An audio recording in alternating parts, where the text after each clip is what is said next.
এই ছবিটা চালাইলে পরে যদি কিছু হয়, যেমন শুনছিলাম শাহেনশাহ ছবিটা আসবে, এক্সপেক্টেড ভালো ছবি, কিন্তু সেটাও আর এখন আসতেছে না। পুরোপুরি আনকাট সেন্সরের ছাড়পত্র পেল তরুণ নির্মাতা শামীম আহমেদ রনি পরিচালিত শাহেনশাহ।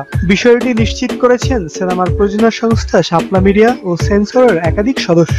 জানা যায়, গেল সপ্তাহে সেন্সরে জমা পড়ে সুপারস্টার শাকিব খান, নুসরাত ফারিয়া ও রোদেলা জান্নাত অভিনীত তারকাবহুল সিনেমা শাহেনশাহ। এদিকে সেন্সরের ছাড়পত্র হাতে পাওয়ার পর সিনেমা মুক্তির কথা নিশ্চিত করার কথা থাকলেও প্রযোজক সেলিম খান বললেন ভিন্ন কথা। তিনি গণমাধ্যমকে জানিয়েছেন, উৎসব ছাড়া শাহেনশাহ মুক্তি দিতে পারছি না আমরা। প্রথমে ভেবেছিলাম 22 মার্চ মুক্তি দেব, কিন্তু পরে ভেবে দেখলাম ইন্ডিয়ান প্রিমিয়ার লিগ অর্থাৎ IPL এর সময় প্রেক্ষাগৃহে সিনেমা দেখতে খুব একটা মানুষ আসে না, তাই আমরা IPL শেষে যে কোনো বড় উৎসবে সিনেমাটি মুক্তি দেওয়ার পরিকল্পনা করছি।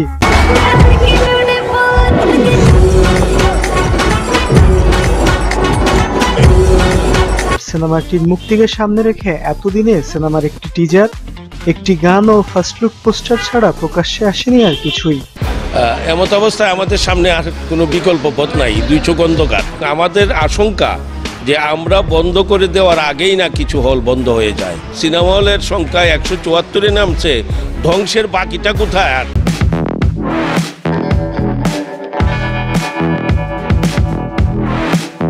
হ্যালো ভিউয়ার্স, কেমন হলো ভিডিওটি জানিয়ে দাও কমেন্ট করে। ভিডিওটি ভালো লাগলে বেশি বেশি শেয়ার করো এবং লাইক দিতে ভুলো না।